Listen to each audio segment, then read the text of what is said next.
Reporting from CCN News. My name is Adna Osni, and I am here with my co-anchor, Jessica Andreville. And we are talking about addiction.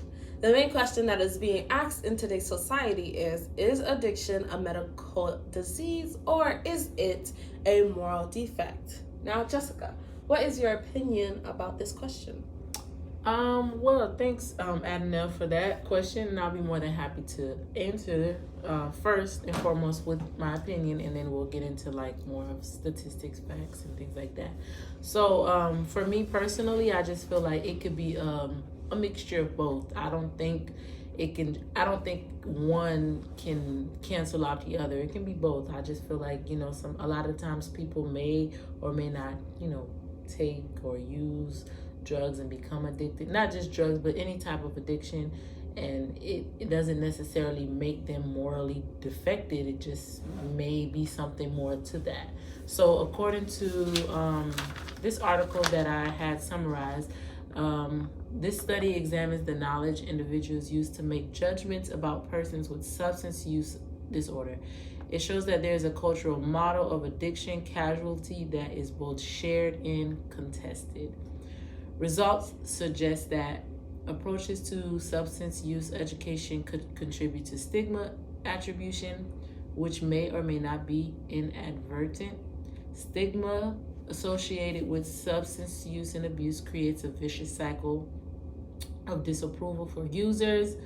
The internalization of stigma has been shown to reduce self-esteem, self-efficacy, and confidence. This study examines how differences in understanding of the etiology of addiction influences stigma attributions. Substance use is a behavior that is socially discredited or stigmatized. People are more likely to have negative attitudes towards individuals with substance abuse use disorders. There are shared cultural models of substance abuse use disorders that lead individuals to attribute greater or lesser stigma to the individual with this disorder.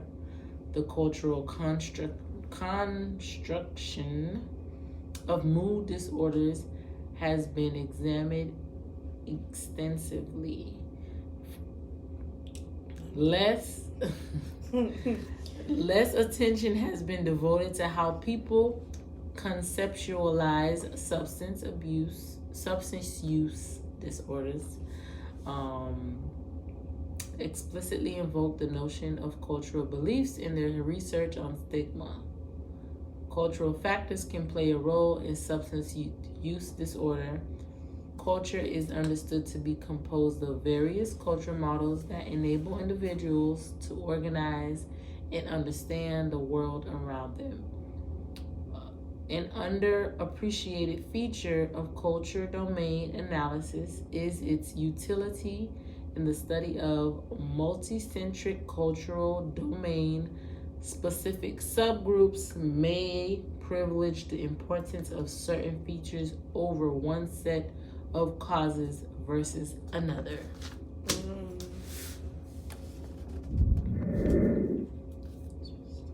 All right, so Adam, now after reading this article, I just want to know what's your opinion about this.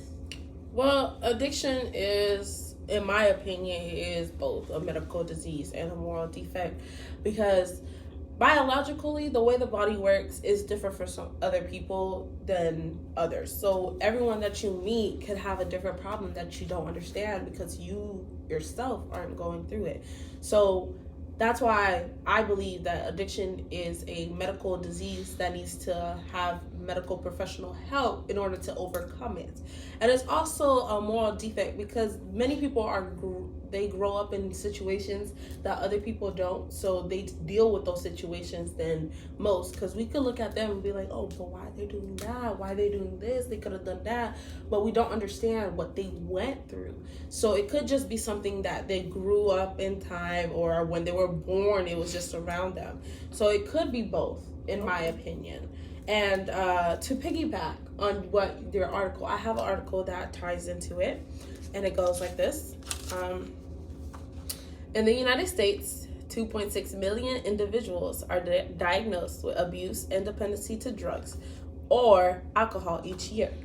Costs to society stemming from addiction total more than 700 billion, and that's about 2,200 per person in the United States annually to the US alone. Only recently have non-drug addiction, which food and behavior addiction, gained acceptance as possible classified addictions. The editors presents articles on a various topic related to addiction. Topics include the increased rates of non-medical prescriptions, opioid use, and the accompanying dangers of addiction and overdose. Drugs such as marijuana has been demonstrated to have potential medical use despite being illegal in most U.S. states. Only a minority of individuals who drink, smoke, or use drugs develop pathological use. Eating, gambling, or playing online video games might become addictive. In less amounts, using alcohol, using drugs, and engaging in behaviors with addiction-like potential may provide benefits. The increased rate of non-medical prescription opioid use and the accompanying growing dangers of addiction and overdose are discussed. Prescription sedatives such as benzodiazepines, that's a long word, can also be abused. Cannabis has potential medical use despite being illegal to prescribe by most U.S.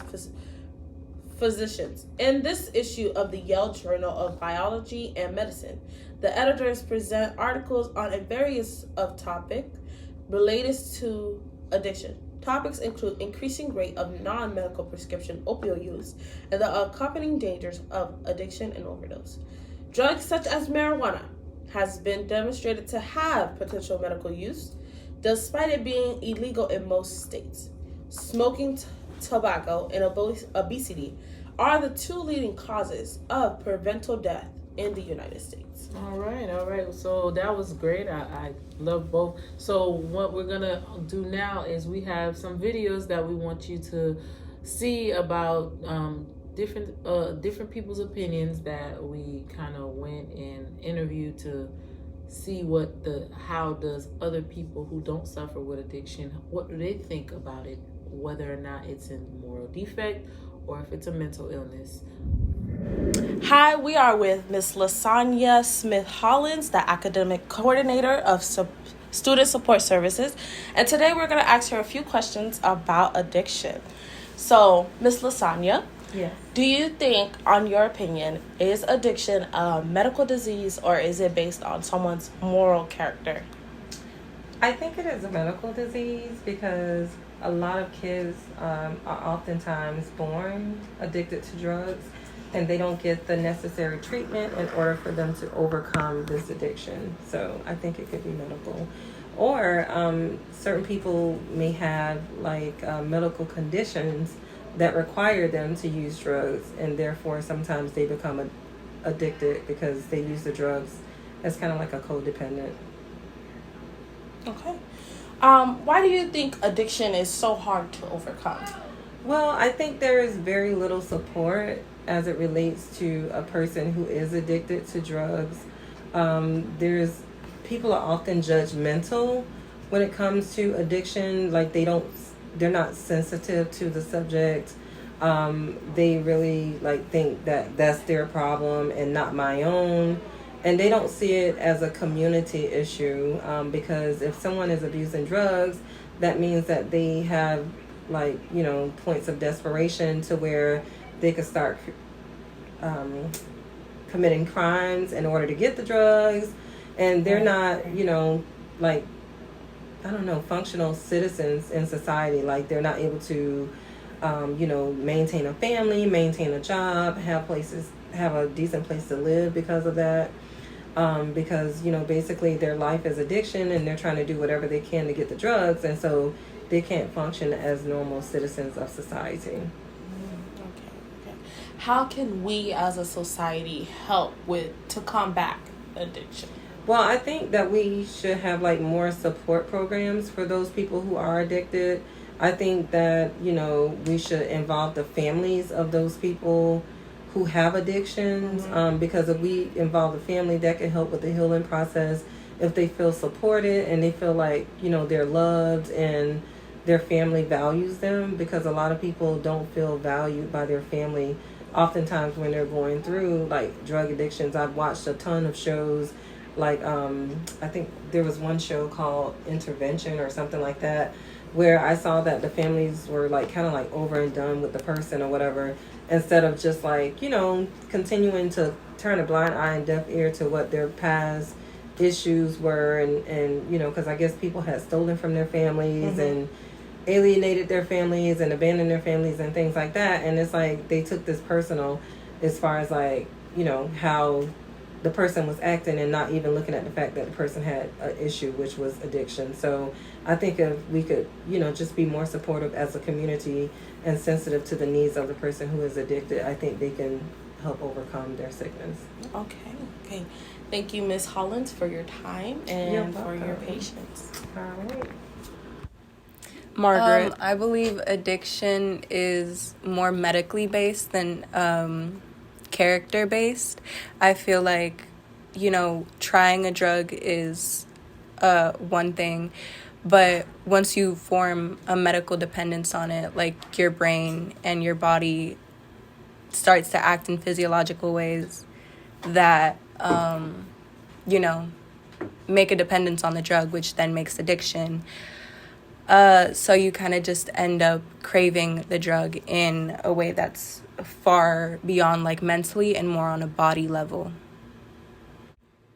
I think addiction is so hard to overcome because along with the medical aspects of your body forming a dependence on it, it also ruins and completely changes your life. It changes your lifestyle, it changes the people that you're around. So when you get into it, it's so hard to get out because you'd also be losing so many friends and so many like different people that are also partaking in it. So there's also not that much knowledge on what causes addiction, in a way of like, people don't understand that addiction stems from like getting away from pain and hiding, or trying to cope with something that happened in your past. So a lot of people, they don't deal with past traumas and depression, and they turn to their addiction. So once they try to get out of that addiction, they have to face those traumas and that depression, which is so much harder. I feel like as a society, we have to raise awareness on what addiction is and where it comes from. I feel like a lot of people misunderstand what addiction is and where, like the basis of it. A lot of people think that it is character-based, so they think that addiction is just like lack of will in a person rather than someone actually suffering. I feel like a way to combat it is probably through a better understanding of it, more awareness, and better addiction counseling, and kind of like understanding the repercussions and how it affects more than just one person when someone's addicted to something. My name is Hassan Badestini. So to me, in my opinion, I feel like the drugs is more of a moral character. Like people need it because sometimes they get to a point in their lives where they really don't have nobody to turn to, or they're going through a rough time. So when it can't turn to somebody, drugs is the things that they turn to help them cope with life, whether going through something or depressing. Okay. The reason I believe that drugs is so hard to overcome is because of the fact that some people, like, that's the thing that can make them, like, feel better. And once they try to do it, it's like they try to control getting over, like, a certain drug. But sometimes it's just like they feel the need of, I need it. You know what I'm saying? To, like, help them cope since they couldn't really reach out to nobody for help. So, it's tough. All right, bet. So I feel like as a society, how can we combat addiction? It's basically by maybe going to rehab, maybe. Or if rehab doesn't work, then I really feel like they need to really be more in a better environment, or maybe go to meditate, maybe, because sometimes meditation can really help get over drug addiction, or maybe they need to do not need to really be in the area where having access to drugs is easy for them. Welcome back. Well, this question could provide more depth in society, as many people have many questions about addiction. Hopefully, we could get experts to answer this question and give us some more answer so that it could further help us. This was CCN News. Please have a good evening. I'm Jessica Andreville. And I'm Adnel Osney. And we're signing off.